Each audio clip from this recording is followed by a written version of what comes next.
reading.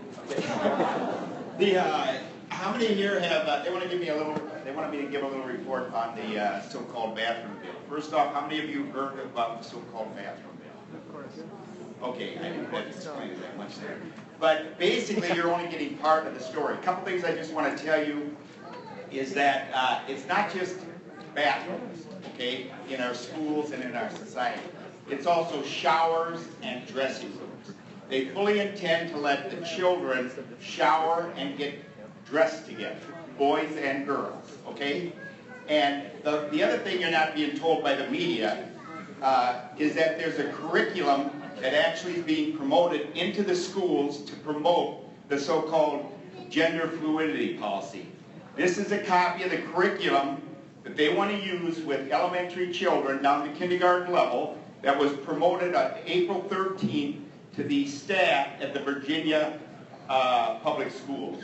Okay, I'm just going to read a couple questions that they want to share with elementary children and the promotion of this agenda. Little kindergartner, are you physically attracted to a woman, a man, or other genders? That's one of the questions. Are you emotionally attracted to women, men, or other genders? The staff is also instructed not to call children boys and girls, but call them friends. And again, for more information, by the way, if you doubt any of this, I have additional copies along and documentation, but go to the Minnesota Family Council's website or the Child Protection League. Here's a copy from a state rep in the metro area in his middle school.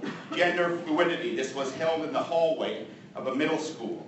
Here's one of the things it says. Someone who is gender fluid may identify as one gender one day and a different gender the other day.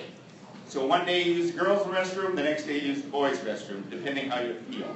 There's no objective standard of biological sex which we can agree on. This is being promoted by your Minnesota Department of Education and Outfront Minnesota, along with your gay and lesbian organizations, which Outfront Minnesota is. Our governor is part of the process. He calls keeping children separate based on biological sex discrimination. He doesn't understand the difference between discrimination and constitutional rights. We have a Minnesota Supreme Court decision called Goins versus Westbrook, okay? That was 2001. Basically what the Minnesota Supreme Court said unanimously is that if you require individuals to use public restrooms based on biological sex, it is not discrimination. It is a constitutional right of public privacy. So the sad thing about our governor and the Minnesota Department of Education, they cannot tell the difference between discrimination and constitutional rights. So remember, the media is only promoting part of the agenda for you. They're not telling you the whole story.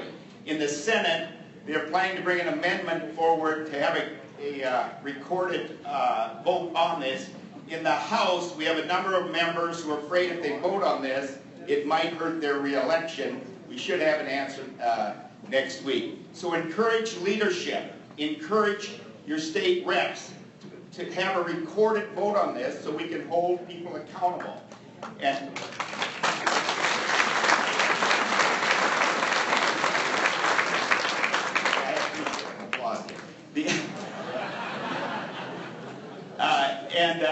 hold people accountable and stand up for the protection of our women and children from this type of abuse that is being promoted, again, by the governor, by the Minnesota Department of Education, and by Outfront Minnesota and those types of organizations. God bless you. Let's protect our children. Thank you.